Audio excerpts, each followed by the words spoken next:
Estamos en un momento de la historia donde parece que existe una obsesión por ser felices, como que hay atajos fáciles para disfrutar con esto y conseguirás la felicidad rápidamente, pero la felicidad no es eso. La felicidad depende del sentido que cada uno de nosotros le damos a nuestra vida.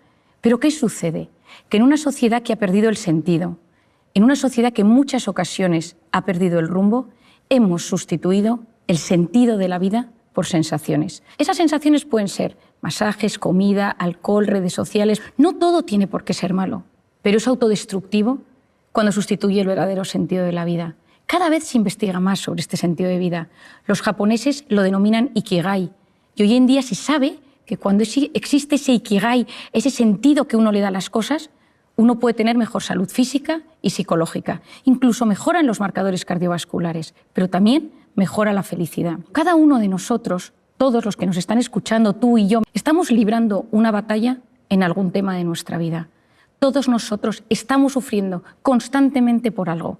Un tema económico, un tema de salud, un tema familiar, un tema profesional. Siempre hay algo que nos preocupa y esas batallas nos marcan. Y cómo lidiamos con esas batallas va a marcar eso que denominamos felicidad. Porque la felicidad consiste en conectar con eso bueno que pasa cada día y que lo malo que sucede cada día, esas batallas, las sepamos gestionar de la mejor manera posible.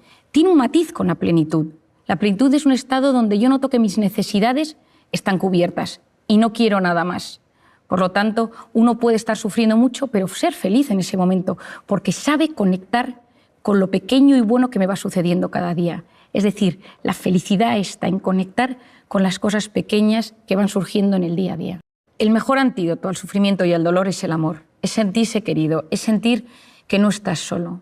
Esa sensación de soledad no buscada, esa soledad involuntaria, es una sensación terrible para la psique, para la mente y para el corazón. Y por eso en muchas ocasiones, cuando uno está solo, tener a alguien, una persona vitamina, una persona que te apoye, una persona que te escucha, que no te juzga, que te entiende, la que le cuentas algo y automáticamente te hace sentirte mejor. Que da igual que haga un año que no la veas, que sabes que con esa persona las cosas son mucho más sencillas, ¿no? Esa sencillez en las relaciones humanas que tanto ansiamos. ¿El amor a quién? Bueno, el amor a uno mismo.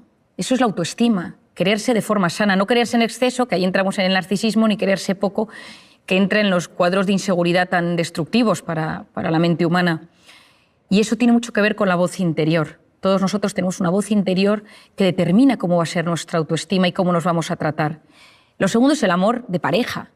El amor de pareja nos hace ser valientes. Ya lo decía Platón, no existe nadie tan cobarde que el amor lo transforme en alguien valiente. Yo creo que estoy seguro de que todos conocemos a alguien que de repente se ha enamorado y se transforma. Y nada le da miedo y asume riesgos que jamás habría asumido. El amor de pareja es impresionante. Y cuando uno tiene ese amor de pareja, cuando uno se siente querido, esa sensación de confianza, hasta mejora, sabemos hoy en día, el sistema inmune, tienes mejor salud física y psicológica. El tercero es el amor a los demás, la cooperación, la solidaridad, el amor a tus padres, a tus amigos, a tus hermanos, incluso a la gente de tu trabajo. Cuando uno está en armonía con las personas de su entorno, es capaz de mitigar los efectos que el estrés puede producir en él. Si tú vives ansioso o preocupado por algo, un tema económico, pero te sientes querido, el estrés que eso te produce es mucho menor. Luego tenemos el amor a las creencias y a los ideales. En las ideas se tienen, en las creencias se está, decía Ortega y Gasset. Cuando crees en algo y amas tus creencias, tienes fuerza, tienes fortaleza y superas casi todo. Y finalmente, el amor a los recuerdos. Yo creo que quizá de todos los amores es el que me parece más diferente y por eso siempre me encanta hablar de él. Hace unos años, Susumu Tonewaka, Premio Nobel de Medicina, descubrió que cuando una persona recuerda algo con intensidad, el recuerdo de esa imagen, que es placentera, activa los mismos mecanismos en el cerebro que cuando esto sucedía en la realidad. Esto es mágico.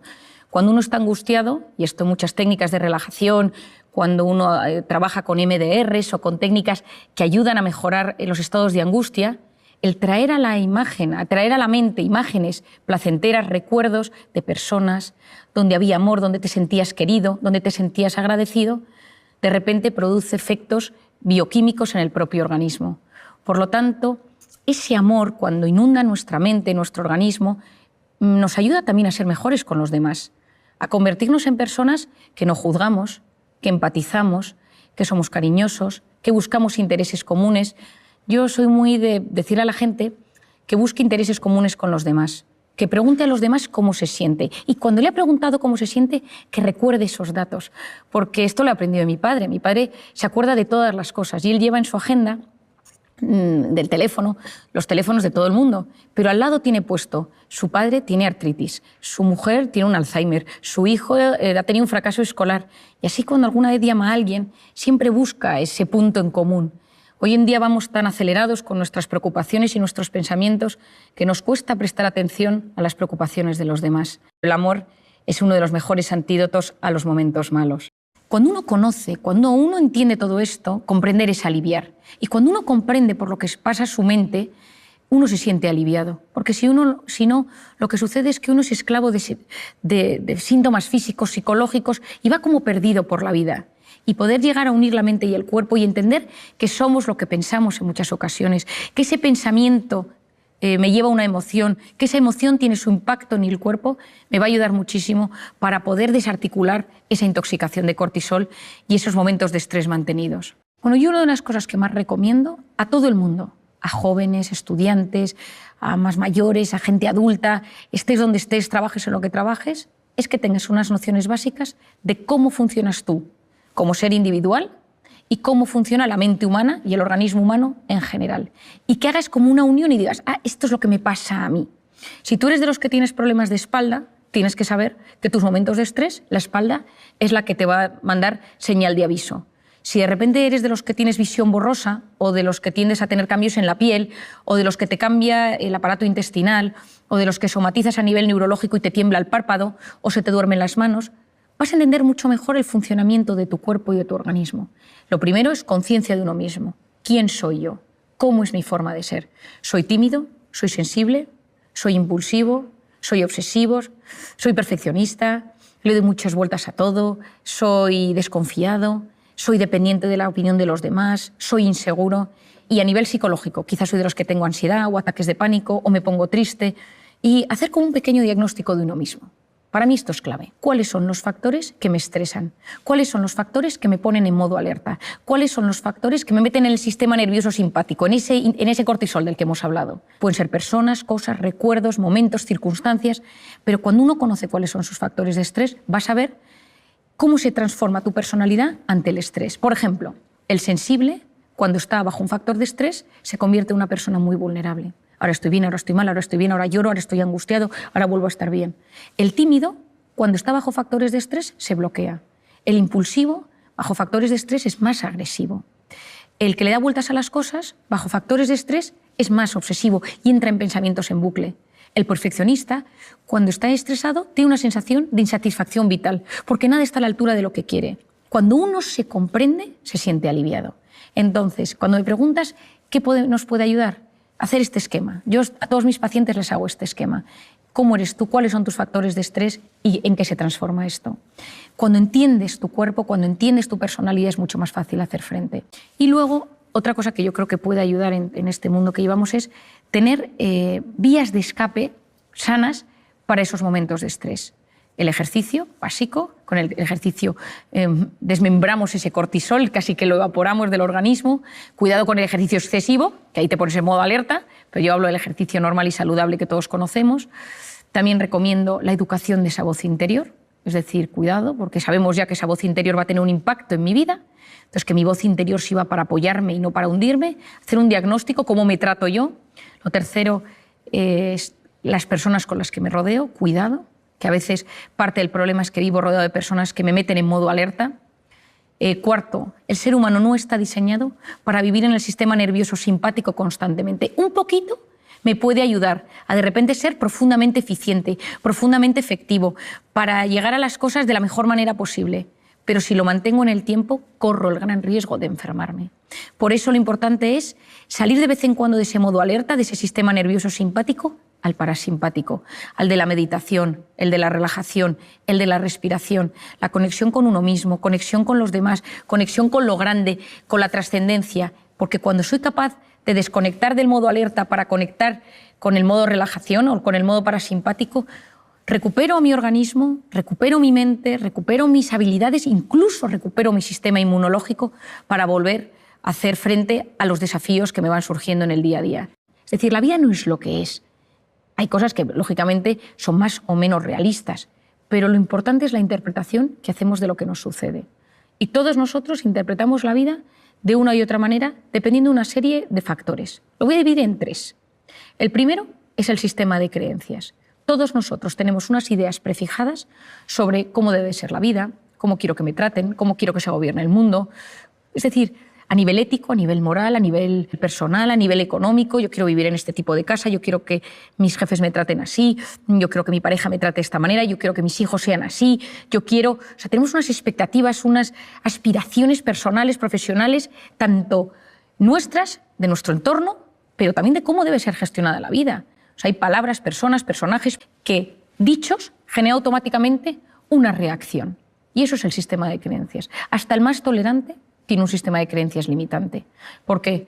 Porque muchas veces queremos que nuestros hijos sean ingenieros, médicos, y de repente te viene un hijo, estoy pensando en una paciente que tengo, que le dijo que quería ser pianista, toda la familia son ingenieros, y la madre no lo entendía, dejó de hablarle porque para ella era un drama, pero su hijo tenía un don para el piano, pero ella no lo podía percibir, ella no lo veía.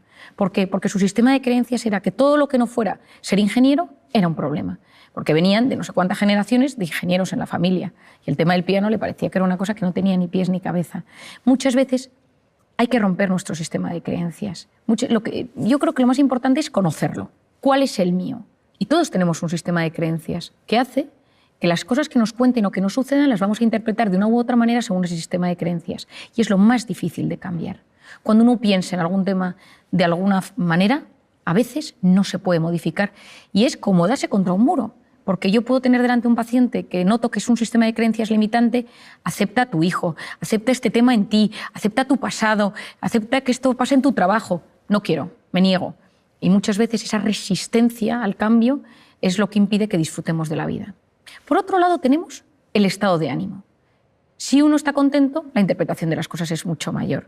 Ese estado de ánimo va a determinar nuestra interpretación de las cosas. La interpretación de las cosas, si tú eres profundamente sensible, eso va a afectar a tu estado de ánimo. Si tú eres profundamente desconfiado, eso va a afectar a tu estado de ánimo y, por tanto, a tu interpretación de las cosas. Y a veces en esta vida, si lo que quieres es ser un poco más feliz, esa felicidad de la que estamos hablando, a veces lo que tienes es que ir a ver esa cosa de tu forma de ser, que es tu talón de Aquiles y que te impide disfrutar del día a día. Si eres de los que se queja, si eres de los que vas de víctima, trabajar la personalidad, porque eso automáticamente mejora tu estado de ánimo y eso automáticamente mejora tu interpretación de las cosas. Nuestro cerebro recibe constantemente muchísima información, a través de los sentidos, especialmente a través de la vista, pero a través de los sentidos. Pero solo se queda con lo que le interesa. Si tú estás buscando un trabajo de un tema específico y te pones a prepararte sobre ese tema, tu cerebro va a hacer todo lo posible por encontrar ese asunto.